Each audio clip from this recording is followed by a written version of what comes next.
You were listening to the Battle Ready podcast. My name is Aaron McManus, and I'm here with my dad, Erwin Raphael McManus. It is good to be here. Happy New Year. Second episode of the new year. What episode is this? 116? Episode 116. Wow. We are in this. We've done a few episodes. We have. We broke 100. And I was talking to... We can now go into syndication. We can.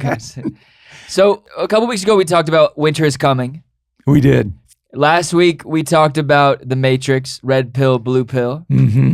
This week, we're going to talk about a few things, but how to start the year off right. I think it's a good topic. What's a good foundation for like a healthy, 2022? All right, no, let's make it more personal, not just big picture. What do you need to do? No, maybe I should ask this in a more controversial way. What don't you do that makes your day bad? And then what do you do that helps you have your best day? So last week, I was pretty depressed. Yeah. When we were in here, I thought I was decently open about it, but I couldn't even watch the video. I didn't post any clips about it either on the Instagram because I just felt sad. But here's the thing. I think I do everyone around me a disservice because we kind of had a bad week, me and you. No one really knows about it. Yeah. But me and you had a bad week. We had a tough week. We were fighting pretty much from the moment we walked into the office to the end of the week. And I was talking about, today I was walking in, I was like, I realized I do my family and everyone I works for me a disservice if I haven't worked out in the morning, eaten, slept well. I guess even before I work out, sleep well. So go to sleep on time, wake up on time, go for a run or some kind of exercise, have a coffee, have a little bit of food, get into the office early, get prepared for my day and get stuff done. That seems like a lot before you start, but I feel like if I don't achieve something in my mental health, in my physical health, and in my health for my soul, whether it's praying or listening to a podcast or getting to the scriptures or even just listening to worship music for me, a person of faith, that helps me. So usually I'm starting something and I'm blasting it in the shower or a podcast, but I think those are some steps that I've identified that if I don't start to establish in my day-to-day routine, 2022 is going to be a rough one. What about you? What are your things? Well, one of the things I've set into place for this year is I have a habit of waking up and laying in bed. Okay. And not getting up right away. How long? Don't want to say? Don't want to say. But what I do is I turn on my phone and I start going through and checking all my messages. So I check my emails, my texts, I check Instagram DMs, I check LinkedIn, and I respond to everything while I'm still in bed for the first hour. Okay. And I decided that that's a bad pattern. So this morning, I woke up and reminded myself, took me a few minutes, that I'm going to start jumping out of bed. So it was about 6:30 in the morning, jumped out of bed, took a shower, got myself ready to roll, was ready to go by 7. And it made a huge difference in my day. I was able to have some time with my wife. You're ready to go by 7? Yeah. On God. Yeah. And 7? Yeah, you have your mom's number. And, okay. She had gone to get coffee, so she didn't get it for me. Because mom's been up since 4:35. Yeah, it's there's no crazy. way to beat her. No. And so I got up and then went and got a little bit of coffee, and very small. I'm trying to cut down on caffeine. Okay. And so I did a half decaf because decafs taste like water. Decaf is trash, huh? It's just horrible. It's terrible. And we sat together, we talked about a few things, worked out some things, and then I took off and went to a physical regimen by 9 o'clock this morning. And You mean you went to work out?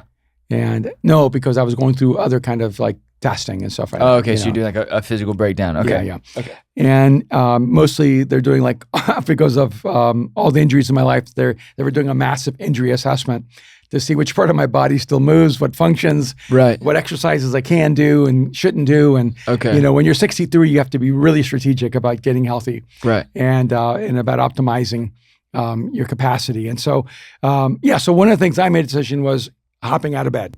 Okay. And getting myself ready and then getting to work. So a lot of times I get to work and then get myself ready. Okay. And I just told myself psychologically, I want to get myself ready and then get to work. Okay. And made a commitment, told, your mom, hey, I just want you to know on notice, I'm going to be working out 3-4 times a week at least. and which I have to kind of let her know because it affects our time schedule. And then I called her and said, hey, would you commit with me to eat healthy and be healthy for the next 3 months? Yeah. And so I kind of see things as very much integrated and segmented. You're right. Oh, I went to bed early last night, which is very hard for me. What time? 11:30. Okay. For me, that's super early. For you, that's like 6 hours earlier than what you normally It's several hours earlier than I normally go to sleep. Right. So I went to bed at 11:30. And so, yeah, sleeping ahead of time I know is really important.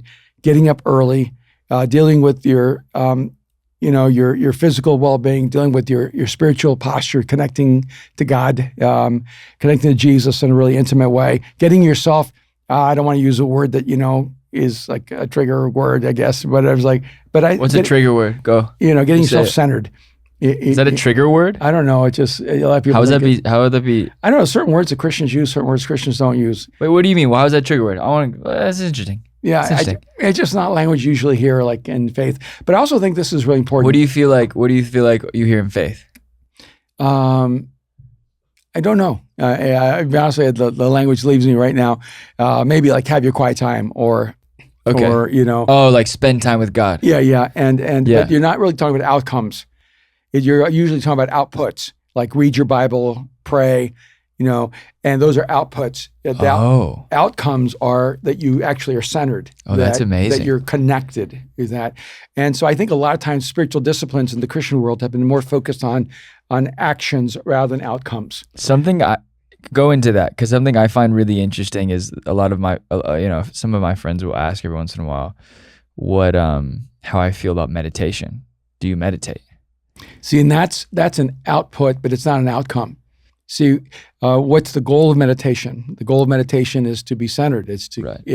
And so the real question should be, what do you do to get centered? Yeah. And it could be a walk. It could be a run. It could be spending time in a corner, with the Bible and just praying. Whatever the process is to connect you profoundly to Jesus, and to have you centered so that you're not driven by your emotions, right? And that you have clarity in your life and you're able to face the day with the best version of yourself. And I want to add one other component. I think when you get centered in your relationship with Jesus, faith is a massive component.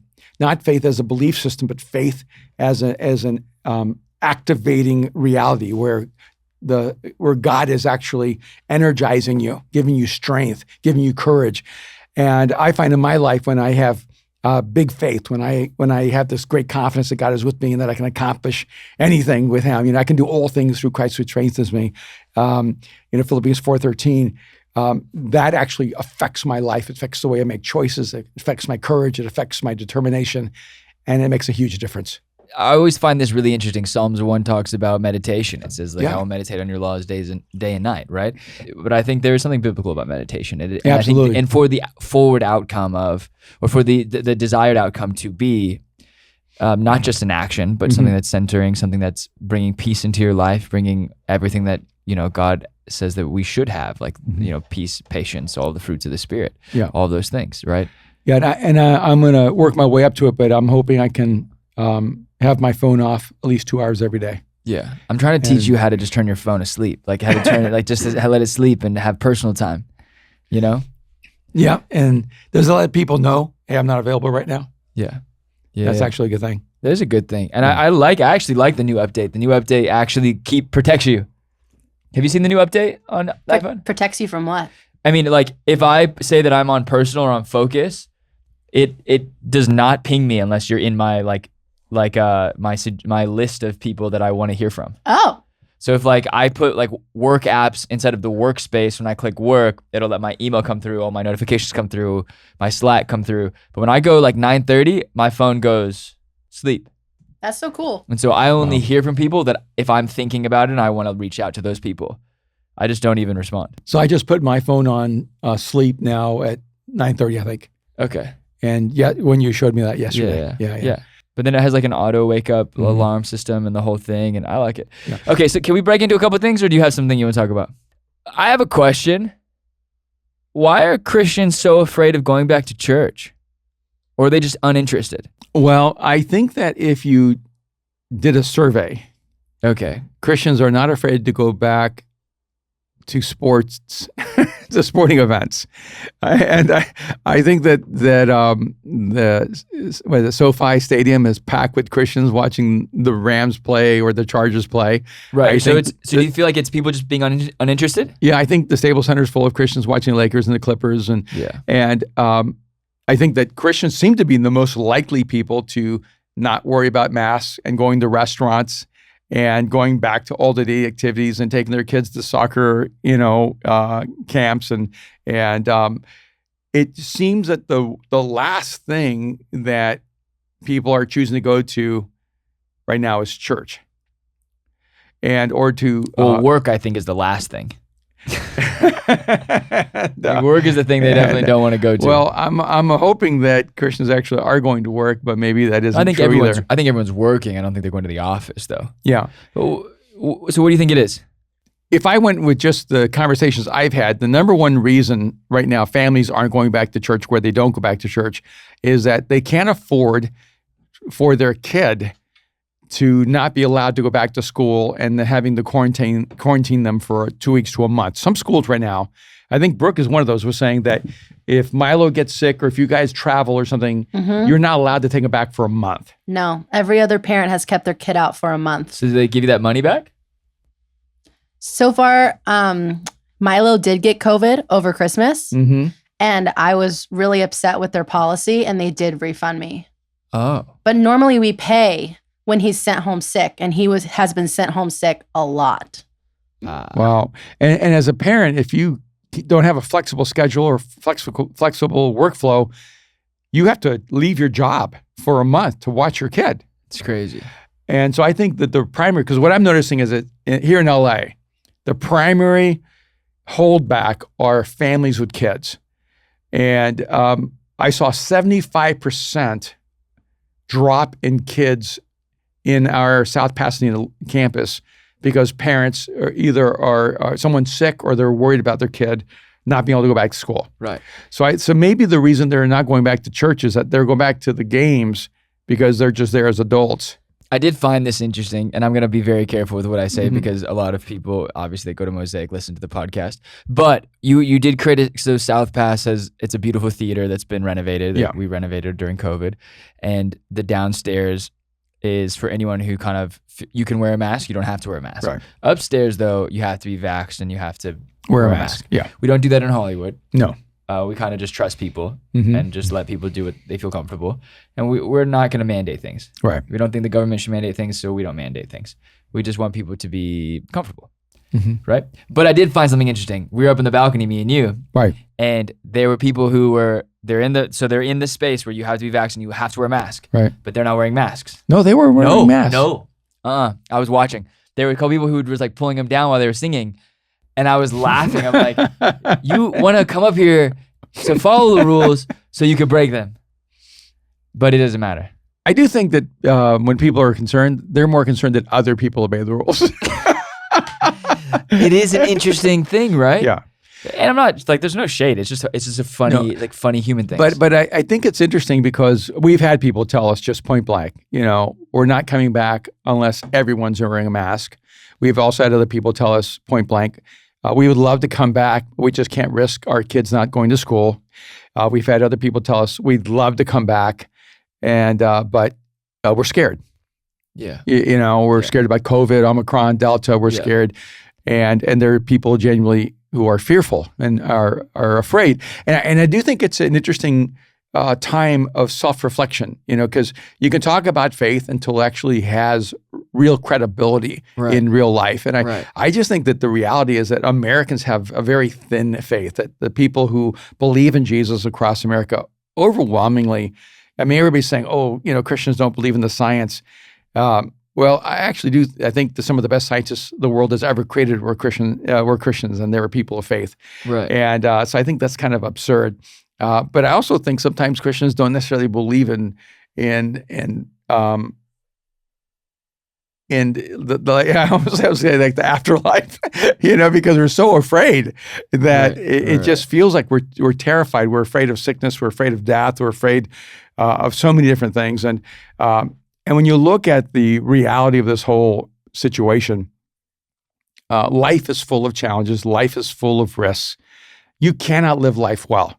And then this is, I want to move beyond, because you're asking me why people don't go to church. And I think it's because overwhelmingly, I think people are afraid. Okay. And you cannot live your life well when you're afraid.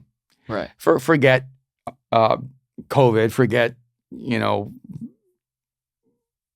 vaccinations and everything else. So forget. I can't. What do you mean? No, I'm just saying, like, even if that were not the scenario. Okay. See, because I remember all the way back in 9/11. After 9/11, a lot of Christian speakers canceled their events because they were afraid to fly. Yeah. And when there were issues with SARS and different cities, a lot of events, speakers canceled because they wouldn't go. And so a lot of times, in fact, I remember one time there was SARS in Toronto, and I was the only speaker who went at this particular weekend. And the people who canceled were like famous, I went with you. Famous faith healers and famous speakers on like faith and prosperity and health and wealth. And I'm going, wait a minute. It's interesting how when the reality gets real, our faith actually gets redirected. It's so interesting, isn't it? I just want to be consistent. I try to live my life consistent when things are safe and when things are not safe. Yeah. And so do you think people will come back? Because I don't know. Well, I think a lot of people have found online to be very satisfying for them, and I watched it Sunday night. I watched our Sunday night, but I was actually like really impressed. I was like, man, if I lived somewhere else, I wouldn't be unhappy. I was like, this is great. This is I feel connected. I feel like I watched a great message. I felt really interested into it. Yeah, but you've said for quite a while that you felt the new reality is that more people are going to church online and not show up in person. Are you changing your mind on that? No. I think if you do it well and you do it right, more people. Your online presence should be bigger than your in-person presence. We're trying to figure out how to communicate like our online presence and also like our in-person presence because we're doing the best of series online, which was meant to be in person, right? Which is what we did during COVID because we were just doing online messages. Sure. But then you decided, which I think is awesome, to have Joe Smith and have David Arcos speak locally on their campuses, at the campuses in South Pass and Hollywood, and then you had them switch. That was a really cool strategy. But we still kept our online gatherings, which are you, and we released a message called Expand Your Capacity, right? And the downloads in one day were so incredible. It was. I'm gonna show you the number real quick. It was really, really strong. Just for one day. Wow. Just on podcast, not even like YouTube and all those things. That's amazing. Amazing. So that's just listening. That's just audio. I just want to say, look, if you're a part of Mosaic online, the goal for us is not to have more listeners. Yeah. The goal is to actually have people join the movement of what Mosaic is. And so if you are taking on the core values of Mosaic and engaging and impacting the world with us, then to me, you're like fully the church. And I'll say this. It's okay if you just want to listen to and just share it. I'm down for that too. Because that's like you're always calling people to the most, and I love that. And for me, I'm like, what I love about even just like the online stuff is that the world is so big now. You can have a voice in a kid's ear who's riding a bike in Paris, who's on a train in Moscow. And you can have these kind of conversations with people all around the world just from hitting subscribe. Like it's such a fascinating kind of reality to me. Yeah. So like our online is 100x what our in-person is. Sure. And that for me, I'm going, okay, we're doing something right in one area, which is awesome. And people will catch up. Yeah. I think people will start coming, people will continue to go if we keep building this. And I was really shocked because in South Pass, there was not a ton of people coming this last Sunday. It was more than the week before. It's growing each week. We're still early in January. Right. We don't also never talk about numbers like this, but sometimes I wonder if numbers correlate to faith. Because I think our community is quite big in South Pass, in the suburb, but the faith is it's not small, but I almost wonder if sometimes our faith is too smart. We're trying to put too much intelligence behind the faith of going like, hey, you got to take a risk. For my family, it's more important for my kid to show up and get COVID, and go to like, hey, we weren't scared of COVID because we were smart. Now we know Omicron's not as not as deadly. Kids aren't dying from this really. So like I just wonder if we teach our family systems. I've begged you, like I wonder if I have this internal conversation all the time. I have such a high desire for safety in my own life because you live a very dangerous life. And with that, I can only take so many risks in my life. And I'm forced to take so many risks with you that this is something, like I would like to just know if like where I'm sleeping, I'm not gonna get robbed or get, like there's like, it's simple things. But oftentimes I wonder though, if like, if we think about our faith as being a faith that is one that takes risks, or if our lives are ones that, or if we live lives that actually take risks, or if we just get afraid to live. Yeah. And I just know that life is more interesting and it's more exciting when you live with courage, and it's more limited and more suffocating when you live with fear. Yeah.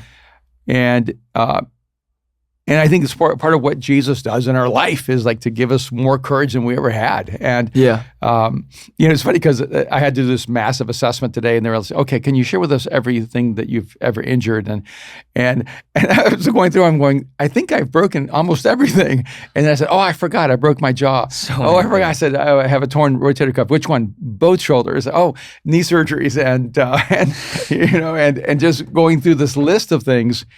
And I realized, and the guy goes, "And your goal is to get back on the basketball court and be injured again?" Yeah. I said, "Absolutely." Nah. See, that's the thing though. No. No. And I said, I want to defy what a 63-year-old can do. Then I don't want to get into this right now. We're going to fight. No, it's like you're 26 years old out there and you're living in fear. And you're not going to get your 20s back. I'm more worried about the 60-year-olds who are living in fear. I'm concerned for them, and I'm saying, because I'm going like, if you're living this way now, you're gonna live the rest of your life like this, and you've lived already like this for so long. You got to break free, and it's obviously you don't want people to be unsafe. But I do. But we were having a conversation. You weren't on it this morning, but you normally are, with like some of the team leads, and it was like, during COVID, we didn't want to be disrespectful and call people out to put themselves in danger. And I'm going like, you look at the data, and so much of it is saying that unless you are so autoimmune compromised, you're going to be okay, And that is like, we have to call people to live lives of taking risks, like living a life filled with risk. It is living a life of faith. Living a life of faith. And it's a great way of putting it. Yeah, and you can be pro-science and still live a life of faith. Yeah. And science shouldn't fill you with fear. No. And if anything, we know so much that we're able to move more intelligently into the future. It is an interesting thing though, right? Because like it's like correcting the voices in which we listen to, right? Because it's like, you do want to listen to the science. You do want to learn from everything that's going on in the world. But then at what point does that take a heavier role, a more primary role inside of our lives than our faith does? When did we start focusing on that more than we focus on other things? And so there's so much there, right? And then it's like, I do think so many people's faiths I know my faith, like we talk about this a lot, like the transition. I was leading Venice and speaking every week and doing all these things, and now I don't at all. I don't speak at all. I'm not necessarily like a leader in that way. It's a whole new world, and I'm trying to find my place in it, And this podcast has been a great place to kind of root myself and have a voice, but also have a lot of questions and get to ask them. But everything is looking different. Yeah. And so how do you like become someone not only who can take risks, but also who can navigate this new world? Because whether we like it or not, we're all having to pioneer. Right. Like if you live in the suburb, you're having to pioneer. If you live in the city, you're having to pioneer. You have to find a new way in the midst of all of this like chaos and crisis. Yeah, this is the new reality. What is the new reality though? The conversations about viruses, pandemics, new diseases, new illnesses, I think a heightened awareness of everything that could go wrong. I mean, talk about trying to drive a culture by fear. I just painfully, it was like pulling my nails out. But I just watched Don't Look Up. Oh, and it was probably one of the worst movies I've ever watched in my entire life. Did you the see last it, Brooke? movie I ever thought was that bad was Dogma. And the last movie I thought was that bad was Blade Runner.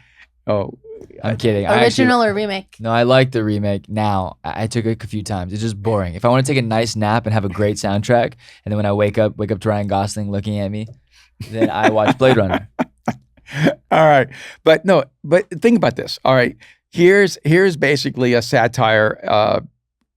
It is a satire. Promoting environmentalism and telling us that if we don't make changes right away, the world's going to end. Right. And I'm watching this going, oh, wow, the strategy with COVID was fear and it worked. And now the strategy with climate change is fear and they assume it's going to work. And they've been trying to scare people about climate change for a long time. Yeah, but and it is real. Okay. And still no one is afraid enough to do something about No, but what's funny to me is that I remember when I was a teenager, I was invited to this Christian event and they showed a movie called A Thief in the Night. No. And the whole purpose of that film was to tell us that we're at the end times. The end of the world is coming. I hope so. And if you don't believe in Jesus, you are going to hell. And I remember watching that movie and everyone getting afraid. And I wasn't afraid at all. And I was like, what's going on here? Even then, trying to manipulate me with fear did not work. And I was a teenager. And now in my 60s, I'm not going to watch a movie called Don't Look Up and be manipulated by fear. And I'm going, look, if you have a great idea, if you're right, you can actually win that argument in the battle of ideas. We were talking about this though. The president of El Salvador, yes, he posted on his Instagram a PSA. Yes. About how to fight COVID. Did you see this, Brooke? It was brilliant. No, I didn't. It's really interesting. And it's President Bukele, mm-hmm. right? Yes. And he posted this, and it's a PSA of like montages of like people working out, people drinking water, people being outside and being active and taking walks. And it talks about the entire thing about it. Like if you want to fight COVID, the best way to do it is to hydrate yourself, be healthy, get sunlight, stay outside, fight diabetes, fight like being obese, and be a healthier person. It was by no means shaming anyone or making anyone feel bad about themselves. It was like inspiring people to live a healthy life. It was. Because they're connecting the dots that whatever reason our medical society here doesn't want to connect, that obesity, heart disease, being unhealthy are actually the railroad tracks from which COVID has traveled. Why do you think that is? Because you can't fix obesity with a vaccine. You have to become healthy. No, because it's money driven. It's money driven. You can't tell America don't be fat because then that hurts every fast food chain. McDonald's. That hurts. It's literally, that's not the first thing that comes to mind. Yeah. It's McDonald's. It's Hershey's. It's like candy. It's fast food. Yeah, as strongly as we're saying get vaccinated, we should be saying stop eating the French fries. Right? Right. We should say stop eating meat that isn't actually meat. Right? We've got to become healthier. And in fact, this doctor said to me the other day, one of the things that COVID has reminded us is how unhealthy our society is. Right. And I just think we have to deal with it. Or physically? What? Which way? We're unhealthy in many ways. He meant physically. Yeah. But I also think that quarantine has shown how mentally unhealthy we are and the lack of resilience in our culture and the things we have to build within our culture. And so I think we should look at this moment and go, wow, we were able to do an x-ray on our cultural health and realize that as a society, one, we don't need just more science, we need more faith. Yeah. We need physical health. We don't just need more pleasure, we actually need discipline. We don't need quarantines, we actually need more gyms. And we need a long-term strategy toward health as a society. And it's harder. It is harder for me. As I get older, staying healthy, being in shape, keeping the fat off, it just gets harder. Right. And there's no way around that. But we need to be talking to our culture and saying, hey, this isn't just about a virus. This is about the fact that we don't have the physical resilience to face the viruses that are going to come. You could make, and not to over spiritualize it, but you could make a biblical argument that being physically healthy is biblical. Absolutely. You look at so many moments in the Bible where it talks about their relationship to food, or the relationship to what they're putting inside their bodies and how it affected their spirituality, their faith, and their mentality. Daniel. Yeah. And his 3 homies. Yeah. And I think we have to elevate the conversation about you are a spiritual being inside of a physical body, but your spirit is connected to the health of your body. So true. And and by the way, your mental health is also connected to your body. And I was reading the other day how one of the number one means of preventing Alzheimer's is actually physical exercise. And so all these things are interconnected. And I just love the fact that my country of El Salvador is leading the way, saying our strategy for fighting against COVID is everyone get healthy. They did just get, and it's their new national campaign. Brooke just sent it to me on my phone. They also did let China buy them a stadium. Well, if you want to buy me a stadium, I'm not going to say no. I'm going to let you buy me a stadium. We let Crypto.com buy a stadium. Yeah, I'm going, wait, and Crypto.com. Crypto.com. Yeah. Who owns that? Well, it's not China, but I'm just saying, some could say, yeah, that's a little interesting. Yeah, but it's a beautiful stadium. He sent me the ad campaign from El Salvador, and I sent him back the literally in the video. It's "Thank you, China, for this beautiful stadium," and it's a 3D tour of the stadium they're building. Right, but our nation is in massive debt to China. Yes. So really, we gave them a stadium. And so we may not see a stadium, but China is building a stadium in the United States with our debt. With our debt, yeah. I mean. Well, this is an interesting thing. Yeah, we could go into that. So let's prepare for the future. Let's get healthy in every arena.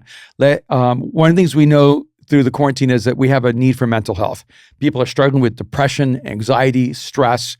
People are really facing huge mental health issues right now. So let's get mentally healthy, and let's get physically healthy.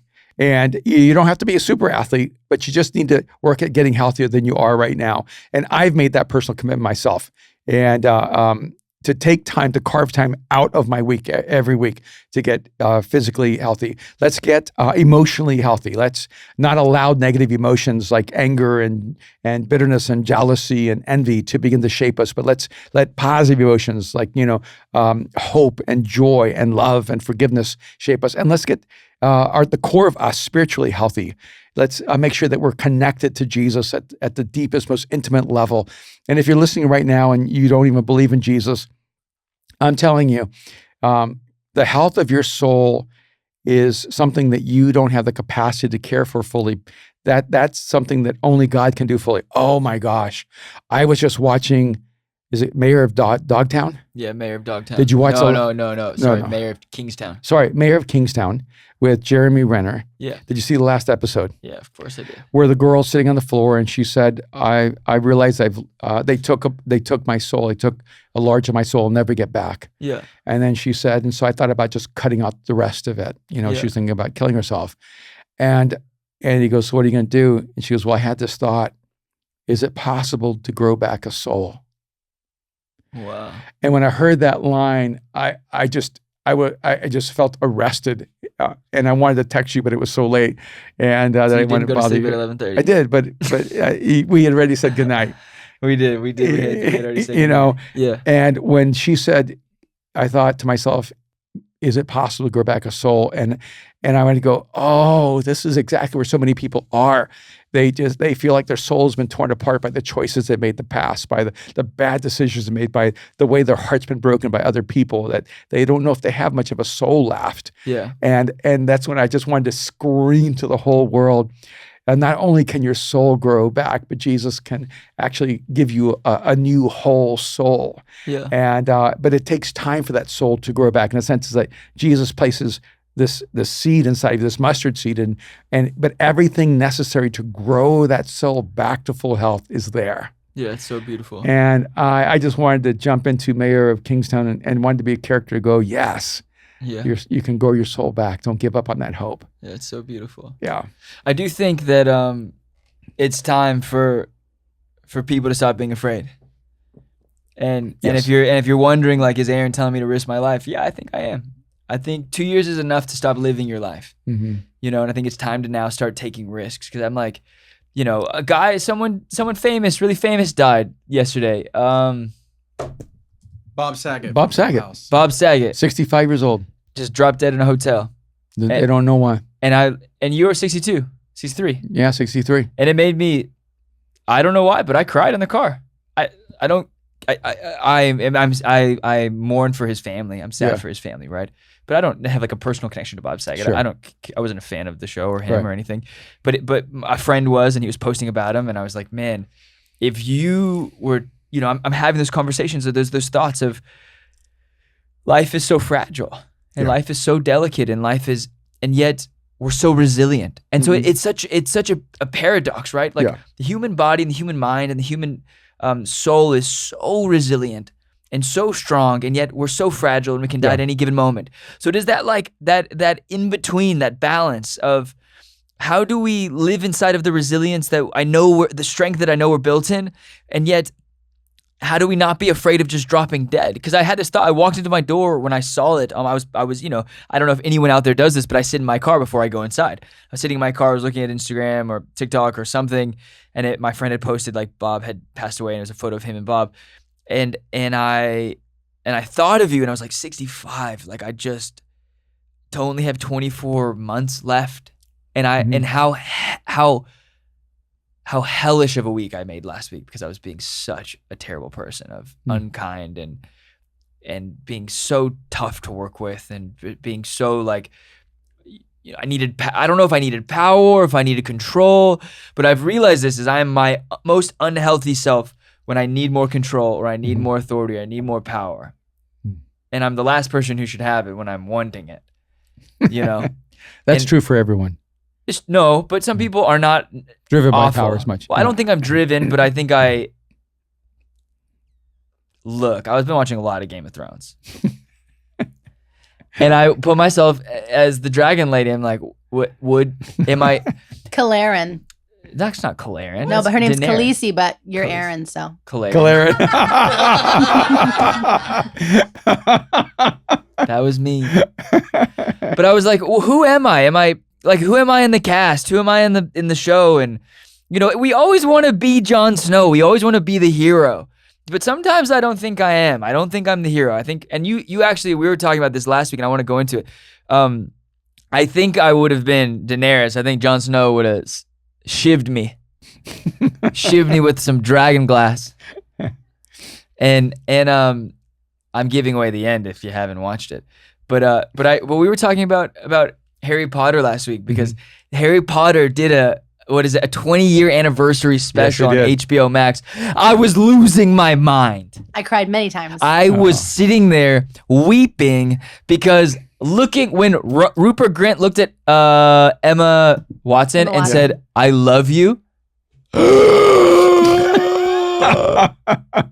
It was very sweet. And it was like a pure love. Mhm. It wasn't like I'm married and this is weird. It was like I'm married and I have kids, and like I love you. Like I can look back. Oh, and when go, he said to her, not as a character, but in real life. in real life, Oh, sitting that across- was so moving. It was really beautiful. I was Yeah. losing it. Yeah. I thought it was magical. But I asked you, I said, you know, how come? I think I was struggling with, like, am I a good person, or am I not a good person, or am I an evil person? And you know, said you were. And I said, I don't really think I don't think I'm Harry, for sure. I'm not Harry Potter in that story. I'm probably like Rupert Grint. Like, he always just kind of does the wrong thing. And I Or told Draco you. Malfoy. I'm like kind of evil, kind of good. And I said, no, you are Harry Potter, because Harry Potter was an inherently good person who had been touched by evil, and it left its mark, but he refused to surrender to it. How insane is that, Brooke? I love that Austin got you a Harry Potter ornament for Christmas. I did. You haven't? Here? Oh my. I keep it right here. It's right here. I think it's so cool. And I think the reality is, and I'm going to say this to you, but then I'm going to say it to everyone, I've known you all your life, and you've always wanted to be a truly heroic person. Yeah. And I remember when you were a little kid, I always tell you you're my hero. And then one year you're having a bad year, and I didn't say that to you, and you came up to me and you said, "Hey, Dad, you don't tell me I'm your hero anymore." Yeah. And I realized that you always have had this heroic narrative in your heart. But this is all of us. You see, the story in the scriptures is that God created us good, but we've all been touched by evil. And our fight is that even when we long to be good, evil seems to want to overtake us. And the reason that Harry Potter had such a profound connection to, who was it? Voldemort. Voldemort. Tom Riddle. Is because Voldemort surrendered to evil, personified evil. And but when he touched Harry, the goodness that was inside of him was more powerful than the evil that was inside of him. And this is, to me, what Jesus does. He makes sure that the good in you is more powerful than whatever evil may ever touch you. He grows your soul back again. Yeah. And I think those are those things, right? Like, I think this has gone into a different place than I expected this podcast to go to, and we can end on this or end on something close to this. But I do think there's like those moments in life where, like, I think whether I made the wrong choices or like decisions haunted me, or behavior that I've made, or not behavior I made, but behavior that I've, I don't even know how to say that. What am I blanking? Chosen, or my behavior in the past, like, it feels like there's things in my life that have like severed my soul again and again, and I just chose to just destroy myself again and again and again. And you don't think that in the moment, right? You think c'est la vie. You think like, I have no regrets, or I just live my life, or I'm gonna just go on a journey, or I'm just gonna figure this out, and I'm having a human moment. We make all these internal excuses, right? And I think, I think it's taken me a long time to really figure out like what I would have done differently as a younger person. And I don't know what that is. I don't know if it's lack of wisdom, or like foresight, or vision, or understanding, or maybe it was just belief in the scriptures. I don't know what it is, but I do think that this idea of like, can you regrow a soul, is a question I've asked myself. Is the good, if I were to replant myself now, would the good grow? Or would I always be something that's tainted or destructive, And so I think, we talk about a lot of things on here, but I think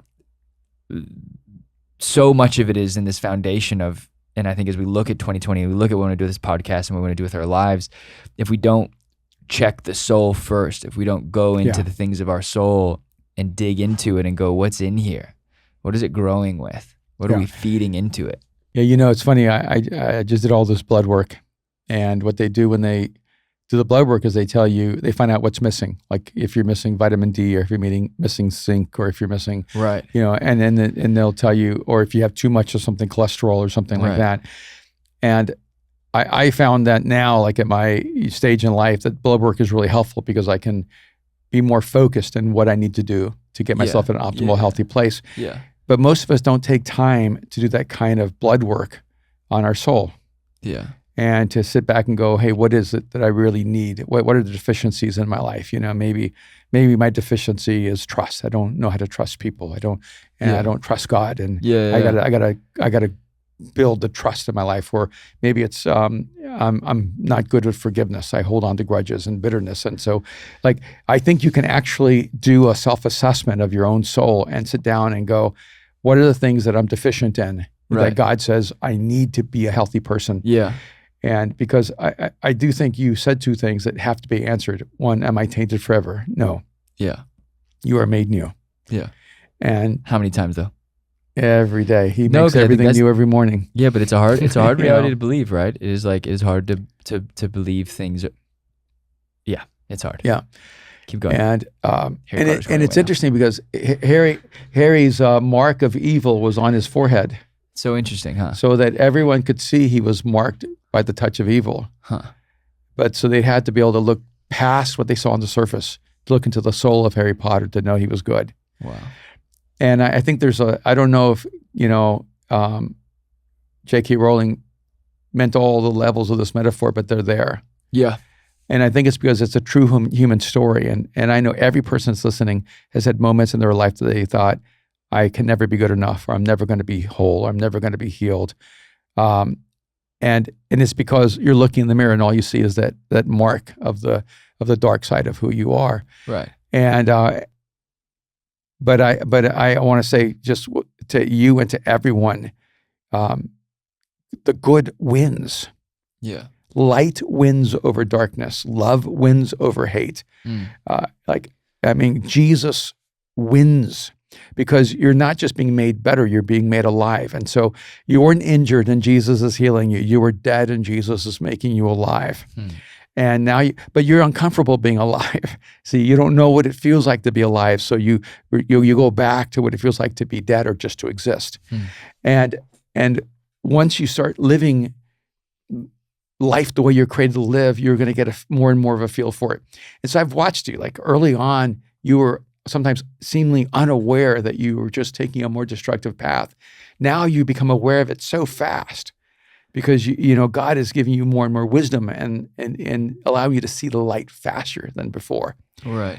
And and so the beautiful thing about the soul is that I think the soul is like water in a sense. It's like you go, can your soul be whole? It's like you can't break water. You can punch your hand in the water and it conforms around your fist.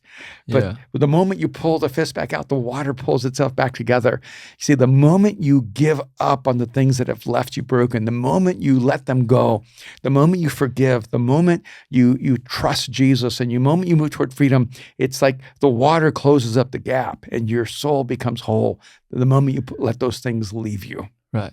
That's so good. Thank you. I think we've kind of gone through it. Do you want to wrap this one up and then get into some questions? Yeah. And end this episode? I think this is a good way to, dive into the year because the healthiest version of you is the version that's going to face the challenges ahead well. Right. You don't know what the challenges are. Mm-hmm. You don't know what you're going to face. You don't know what's coming. You don't know the crises. And so become the healthiest version of yourself so then you can face whatever's coming your way. I love that. Thank you so much for listening to this podcast. Thank you for joining me, Dad, for this one. And I'm so grateful we get to do this together. I love this conversation. I have too. This is the second episode of the year. Mm-hmm. What episode is this, Austin? 116. This is episode 116, which is exciting. Right. We're going to keep doing this. And I think as we build this, we want to add more features. I don't know. We got to build out this world of Battle Ready. Follow us on the Instagram. Check us out on YouTube, Apple Podcast, and Spotify. And rate and review this podcast. If you post about it, follow us on Instagram. We have a TikTok now. I have done nothing on the TikTok, but we're going to do some things on the TikTok. We're going to drive content It's there. not on the TikTok. It's just TikTok. Did I say the TikTok? You said the TikTok. Now you're being like an old person. I'm an old person now. We're going to be on I'm the so glad I got to catch you on that one. Because you always say, Dad, don't add a the in front of everything. No, you add S's. An S. I add an S. That's I'll right. see you at Erwan's. I'll see you at, what do you say? Like, what was the other thing you said? There was another thing that you The said. TikTok. That's what we're going to focus on. Everyone says Barnes and Nobles. Yeah. Barnes And Nobles. Nobles. It's Barn and Nobles? Barnes and Noble. So Barnes and Aaron's Noble. going to make sure he starts posting on the TikToks. The TikToks and the Instagrams. And, Okay. We'll see you next week. all Every right. Friday. We're dropping every Friday. Here we go. Check it out. Bye.